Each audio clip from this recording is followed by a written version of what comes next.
My dear brothers, I have come before you today with a heavy heart. All of you know how hard we have tried, but it is a matter of sadness that the streets of Dhaka, Chittagong, Khulna, Ranpur and Rajshahi are today being spattered with the blood of my brothers. And the cry we hear from the Bengali people is a cry for freedom, a cry for survival, a cry for our rights. You are the ones who brought about an Awami League victory so that you could see a constitutional government restored. The hope was that the elected representatives of the people sitting in the National Assembly would formulate a constitution that would assure the people of their economic, political, and cultural emancipation. But now, with great sadness in my heart, I look back on the past 23 years of our history and see nothing but a history of the shedding of the blood of the Bengali people. Ours has been a history of continual lamentation, repeated bloodshed, and incessant tears. We gave blood in 1952. We won a mandate in 1954, but we were still not allowed to take up the reins of this country. In 1958, Ayub Khan claimed martial law on our people and enslaved us for the next 10 years. In 1966, during the six-point movement of the masses, many were the young men and women whose lives were stilled by government bullets.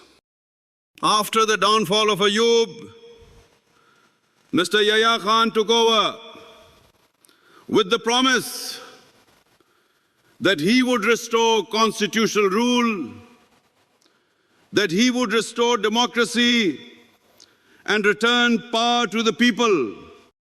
We agreed, but you all know of the events that took place after that. I ask you, are we the ones to blame? As you know, I have been in contact with President Yahya Khan. As leader of the majority party in the National Assembly, I asked him to set February 15th as the day for its opening session. He did not accede to the request I made as leader of the majority party. Instead, he went along with the delay requested by the minority leader, Mr. Bhutto, and announced that the assembly would be convened on the 3rd of March. We accepted that and agreed to join the deliberations. I even went so far as to say that we, despite our majority, would still listen to any sound ideas from the minority, even if it was a lone voice. I committed myself to supporting anything that would bolster the restoration of a constitutional government. When Mr. Bhutto came to Dhaka, we met, we talked. He left saying that the doors to negotiation was still open.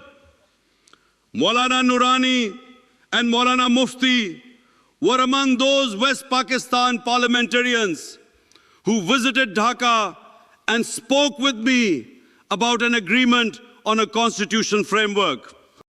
I made it clear that we could not agree to any deviation from the 6 points. That right vested with the people. Come, I said, let us sit down and resolve matters. But Bhutto's retort was that he would not allow himself to become a hostage on two fronts.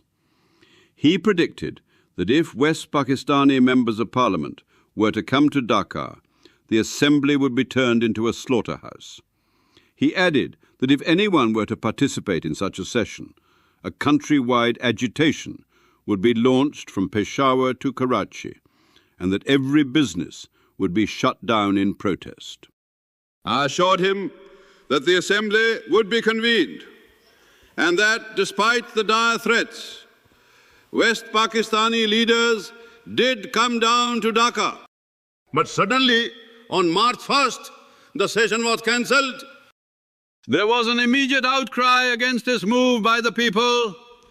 I called for a hartal as a peaceful form of protest, and the masses readily took to the streets in response. And what did we get as a response? He turned his guns on my helpless people, a people with no arms to defend themselves. These were the same arms that had been purchased with our own money to protect us from external enemies. But it is my own people who are being fired upon today. In the past too, each time we, the numerically larger segment of Pakistan's population, tried to assert our rights and control our destiny, they conspired against us and pounced upon us. I have asked them before, how can you make your own brothers the target of your bullets? Now Yahya Khan says that I had agreed to a roundtable conference on the 10th. Let me point out that this is not true. I had said, Mr. Yahya Khan, you are the president of this country. Come to Dhaka. Come and see how our poor Bengali people have been mown down by your bullets, how the laps of our mothers and sisters have been robbed and left empty and bereft, how my helpless people have been slaughtered. Come, I said, come and see for yourself, and then be the judge and decide. That is what I told him. Earlier, I had told him there would be no round-table conference. What round-table conference? Whose round-table conference? How do you expect me to sit at a round-table conference with the very same people who have emptied the laps of my mothers and my sisters? On the 3rd, at the Pauton, I called for a non-cooperation movement and the shutdown of offices, courts, and revenue collection. You gave me full support. Then suddenly, without consulting me or even informing us, he met with one individual for 5 hours and then made a speech in which he turned all the blame on me, laid all the fault at the door of the Bengali people. The deadlock was created by Bhutto, yet the Bengalis are the ones facing the bullets. We face their guns, yet it is our fault. We are the ones being hit by their bullets, and it is still our fault. So the struggle this time is the struggle for emancipation. The struggle this time is the struggle for independence. Brothers, they have now called the assembly to a session on March 25th, with the streets not yet dry of the blood of my brothers. You have called the assembly, but you must first agree to meet my demands. Martial law must be withdrawn. The soldiers must return to their barracks. The murder of my people must be redressed, and power must be handed over to the elected representatives of the people.